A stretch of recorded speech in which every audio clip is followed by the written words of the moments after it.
À présent, votre rubrique Instant Famille, l'espace où nous abordons ensemble les réalités du quotidien familial pour mieux vivre l'harmonie à la maison. Aujourd'hui, nous parlons d'une valeur simple mais parfois négligée. Il s'agit de la gentillesse en famille. Et pour en parler, nous recevons pour vous et comme toujours le révérend pasteur Aimé Prudence Dido, coach en question d'entreprise et de famille, auteur de 17 livres. Pasteur, bonsoir et bienvenue. Bonsoir Eunice et bonsoir à tous les téléspectateurs. Bon mois à vous. Merci, je souhaite que ce mois soit un mois béni pour tous les téléspectateurs et que ces 3 derniers mois de l'année soient des 3 mois alors, de réalisation, de restauration, de bénédiction de Dieu, surtout d'intimité avec le Seigneur. Et pour bien démarrer le mois d'octobre, dans la rubrique Instant Famille, nous parlons de la gentillesse en Oui, famille. oui, aujourd'hui nous parlons de la gentillesse en famille parce que de plus en plus aujourd'hui, la gentillesse est en train de déserter les familles. Vous rentrez dans des maisons où personne ne sourit, on ne fait pas attention les uns aux autres, il n'y a pas de gestes de bienveillance, il n'y a pas de gestes d'amour, il n'y a pas du tout. Alors on ne sent même pas qu'on est même en famille. Chacun, malgré le nombre de personnes qui l'entourent, se sent seul et ce n'est pas une bonne chose. Pourquoi est-elle essentielle? C'est très essentiel d'avoir la gentillesse en famille parce que la gentillesse, alors, ça crée la confiance en soi, ça crée la joie. Et la parole de Dieu a dit, soyez toujours joyeux. Le meilleur des thérapeutes, Dieu, créateur de l'humain, dit que sans la joie, alors nos organes ne fonctionnent pas bien et ne sont pas à l'aise. Lorsqu'il y a la gentillesse dans une famille, alors on a de l'espoir, on a confiance en l'avenir et on réalise de grandes choses. Les objectifs sont atteints, les résultats sont probants et l'avenir est rayonnant. C'est de ça vraiment qu'il s'agit. Que pouvons-nous comprendre du mot gentillesse? La gentillesse, c'est une qualité alors qui consiste à être bienveillant, à être à l'écoute, à avoir des gestes d'amour alors vis-à-vis de ceux qui nous entourent. Donc c'est cela la gentillesse. Pensez-vous que la gentillesse est une faiblesse ou une force dans la famille? La gentillesse n'est pas une faiblesse, c'est d'abord une qualité. Ce n'est du tout pas une faiblesse, c'est une grande qualité et c'est pour cela qu'il faut cultiver la gentillesse en famille. Le père et la mère de famille doivent être des exemples de gentillesse, doivent être assez humbles, assez simples et montrer l'exemple déjà à leurs enfants. Et les enfants maintenant, entre eux, doivent être gentils les uns envers les autres, les enfants envers les parents et aussi alors les enfants avec les autres acteurs de la maison. Alors on doit sentir de la gentillesse, on doit sentir de la bienveillance, on doit pouvoir être à l'écoute de l'autre, porter de l'aide aux autres et être vraiment là pour ceux-là qui ont besoin alors d'accompagnement, de coaching, qui ont besoin alors de parler, les écouter et pouvoir répondre à leurs cris de secours ou bien à toute autre demande que ces gens-là formulent vis-à-vis de nous. Quels sont selon vous les gestes ou les paroles qui traduisent la gentillesse au sein de la famille? Déjà, le sourire et la joie. Hein, fredonner un chant, siffloter, déjà ça rassure. Ça montre déjà que cette personne qui dégage cette joie-là peut être gentille envers les autres. Et c'est de veiller à voir qu'est-ce qui se passe dans la vie de l'autre.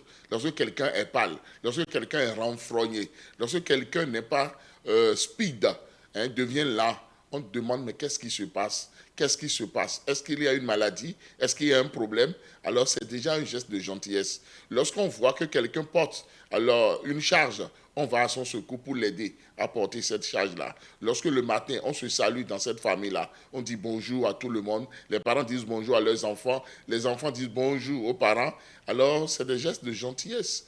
Hein? Lorsqu'on demande comment alors la journée s'est passée dans la vie de chacun de tous, papa qui demande comment la journée de sa dulcinée, de sa chérie s'est passée, maman qui demande comment la journée alors des enfants s'est passée, les enfants aussi qui s'approchent des parents pour demander si leur journée était une très bonne journée. Tout cela, c'est des gestes de gentillesse. Lorsqu'on a un petit repas, alors on partage avec les autres, c'est des gestes de gentillesse. Donc on est à l'écoute alors de l'autre. Lorsque quelqu'un dit je ne me porte pas bien, tout le monde l'entoure pour une prière, pour un accompagnement. On demande s'il ne faut pas l'amener à l'hôpital, on demande quel produit il faut lui administrer, on demande quel repas alors il voudrait manger. Tout cela, c'est des gestes de gentillesse. Voilà. Faut-il toujours être gentil? On doit vraiment être gentil parce que tout ce que nous faisons est comme une semence. Si nous ne sommes pas généreux, alors soyons sûrs, nous ne serons pas bénis. La parole de Dieu a dit, l'âme généreuse sera rassasiée et celui qui arrose sera lui-même arrosé. Si nous sommes gentils, c'est d'abord envers nous-mêmes que nous faisons du bien, avant même de faire du bien aux autres. Et nous ne faisons même pas alors des gestes de gentillesse pour attendre quelque chose en retour. Non, c'est pour le Créateur de ceux qui nous entourent que nous sommes en train de faire, et c'est Dieu qui est le Créateur, et c'est Dieu qui bénit tous ceux qui sont gentils, tous ceux qui sont simples, tous ceux qui sont humbles, parce qu'il dit qu'il fait grâce à ceux qui sont humbles, mais il résiste aux orgueilleux. Donc, ne permettons pas que Dieu nous résiste. En famille, comment cultive-t-on la gentillesse? En famille, il faut déjà instaurer la simplicité. Il faut instaurer le fait alors d'aller au secours de l'un et de l'autre, de demander d'après les autres, de voir si tout le monde est bien réveillé, de voir si tout le monde a mangé, de voir si tout le monde est à l'aise. Comment est-ce qu'on peut aider alors l'autre? Et si on manque quelqu'un, demander sa position. Tout cela, c'est très important. Donc, c'est les gestes d'amour qu'on cultive. On passe du temps alors à chanter, on passe du temps à danser, à se faire du bien, à partager alors ce qu'on a comme richesse, talent, ce qu'on a comme alors relation. Et tout ceci, c'est pour la gloire de Dieu. Tout le monde se sent vraiment à l'aise, tout le monde se sent bien accompagné, tout le monde se sent en confiance et c'est une bonne chose. Qu'est-ce qui empêche parfois les membres d'une famille d'être gentils les uns envers les autres? L'amertume, le ressentiment, la colère, la jalousie, le non-pardon, les traumatismes du passé, et j'en passe. Tellement de choses peuvent amener alors les membres d'une famille à ne pas être gentils.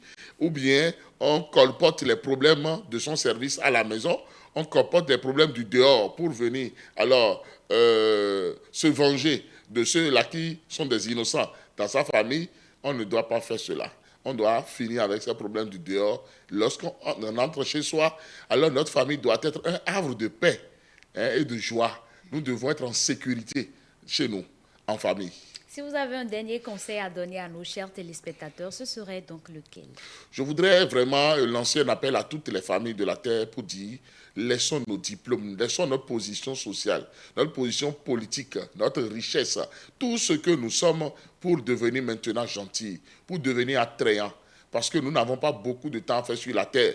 Le temps que nous avons à faire sur la terre est un temps très court. Pourquoi ne pas être utile à quelqu'un? Pourquoi ne pas avoir de l'impact dans la vie de quelqu'un? Pourquoi ne pas être à l'écoute de quelqu'un? Ne pas être le coach, l'accompagnateur alors de ceux-là qui nous entourent, que ce soit les gens de notre famille comme des gens du dehors. C'est très important. C'est même en cela que nous démontrons que nous sommes des enfants de Dieu. Mais si nous sommes réchiants, si nous sommes toujours renfrognés, si nous sommes bizarres, si nous sommes renfrognés, ce n'est pas une bonne chose. Et il faut vraiment se repentir et devenir maintenant jovial, devenir souriant et accueillir favorablement les gens. À présent, le résumé de tout ce qui a été dit en langue locale.